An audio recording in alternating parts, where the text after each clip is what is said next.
নিজে যেটা বলবে বা ওনার যে কমিটমেন্টগুলো থাকবে সেই কমিটমেন্টগুলো যেন উনি যথাযথভাবে ফুলফিল করে। তো যে হবে আমাদের জনপ্রতিনিধি, তার কাছে আমার একটাই চাওয়া, সেটা হচ্ছে আমার চোখে খুব একটা পড়ে না, যেটা হচ্ছে যে টাঙ্গাইলে ধরেন আমি একটা দোকান থেকে একটা পানির বোতল কিনে খেলাম, সেই বোতলটা আমি কোথায় ডাস্ট করব, এই ডাস্ট করার কোনো জায়গা আসলে আপনি পাই নাই, আমার চোখে পড়ে নাই। তো যিনি প্রতিনিধি হবেন তার এই বিষয়টা উনি একটু খেয়াল রাখবেন, সেই বিষয়ে আমি যথাযথভাবে অনুরোধ জানাবো। কারণ দেখা যাচ্ছে যে আমি যখন দেখা যাবে যে কোনো ডাস্টবিন নাই, আমি ওই জিনিসটা কোথাও ডাস্ট করতে পারছি না, স্বাভাবিকভাবে আমার সেটা রাস্তায় ফেলতে হবে। এটা যেন আমাদেরকে ফেলতে না হয়, আমাদের সিটি যেন আমরাই ক্লিন রাখতে পারি, সেই বিষয়ে উনি উদ্যোগ গ্রহণ করবেন। আমি ত্রয়োদশ জাতীয় সংসদ নির্বাচনে যে প্রার্থী মানে আমাদের জনপ্রতিনিধি যিনি বা যারা উঠবেন তাদের কাছে আকুল আবেদন করব বা বিনীত আবেদন করব, আমাদের এই টাঙ্গাইল শহরটা বেশ অগোছালো, বেশ অপরিষ্কার। আমরা চাচ্ছি যে আমরা এমন একজন জনপ্রতিনিধি যিনি আমাদের জনকল্যাণে কাজ করবেন, আমাদের কল্যাণে কাজ করবেন এবং আমাদের শিক্ষার মান, আমাদের সর্বোপরি মানে টাঙ্গাইল জেলা কেন আমরা চাচ্ছি আমাদের সারা বাংলাদেশে যেন একটা ভালো একটা পজিশনে আসে আমাদের এই টাঙ্গাইলটা।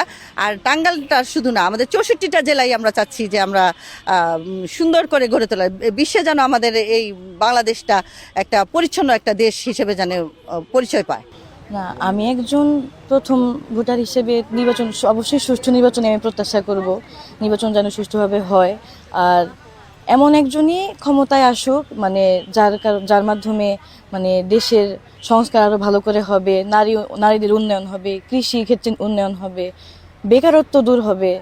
তারপরে হচ্ছে এই যে আশেপাশে আমাদের দেশে চাঁদাবাজি, রাহাজানি, বিভিন্ন সন্ত্রাসী এসব থেকে মুক্তি হবে, এমন একজন প্রার্থী কিন্তু আমরা আশাবাদী। গণতান্ত্রিক দেশের নাগরিক হিসেবে আমার চাওয়া একটাই, যে আমাদের দেশে পরবর্তীতে যেই সরকার আসুক বা যেই সরকার গঠন করুক, আমাদের একটাই প্রত্যাশা যে আমাদের দেশ থেকে যেন দুর্নীতিটা দূর করা হয় এবং তারা যেন নিজেদের চিন্তা না করে আগে দেশের জনগণের চিন্তা করে। আসলে আমার পক্ষ থেকে যেহেতু বলি, এটা আমার প্রথম ভোট হবে, কারণ আমি এ পর্যন্ত ভোট দেইনি। তো আমি বলতে চাই, আমি ভোটটা কি, ভোট হচ্ছে তাকে নির্বাচিত করব যে হচ্ছে যার জন্য আমরা রাত্রে বের হইতে ভয় পাবো না। রাত্রে যেহেতু আমরা নারী উদ্যোক্তা, এখনও আমাদের টাঙ্গাইল জেলাটা যেমন আমার সবথেকে খারাপ যেটা লাগে, আমি যেমন টেক্সটাইলের পাশে ওইখানে বাসা আমার, ওইখানে যদি আমি 7টা বা 8টার পরে আমি যেতে পারি না, কারণ একটা লাইট নাই, রোডটা এত বাজে, বা ওইখানে যদি আমাকে তুলেও নিয়ে যাওয়া হয় সেখানে আমাকে কেউ সেভ করতে পারবে না, এতটা পরিস্থিতি খারাপ। আর সেক্ষেত্রে আমি বলবো নারীদের নিশ্চয়তা প্রদান করা, প্লাস হচ্ছে ঢাকার পাশে টাঙ্গাইল জেলা নিয়ে কিন্তু শাড়ি মিষ্টি নিয়ে সারা বাংলাদেশে প্রচুর প্রসারিত আমাদের টাঙ্গাইল জেলাটা।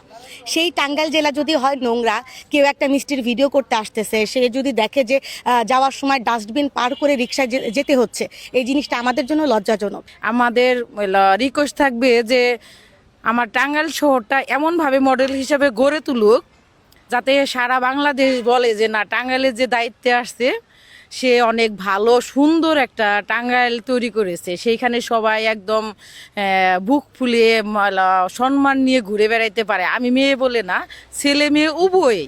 আমরা এখানে কোনো দলাদলি আমি বলবো না, যে ভালো কাজ করবে আমরা তাকেই ভোট দিব।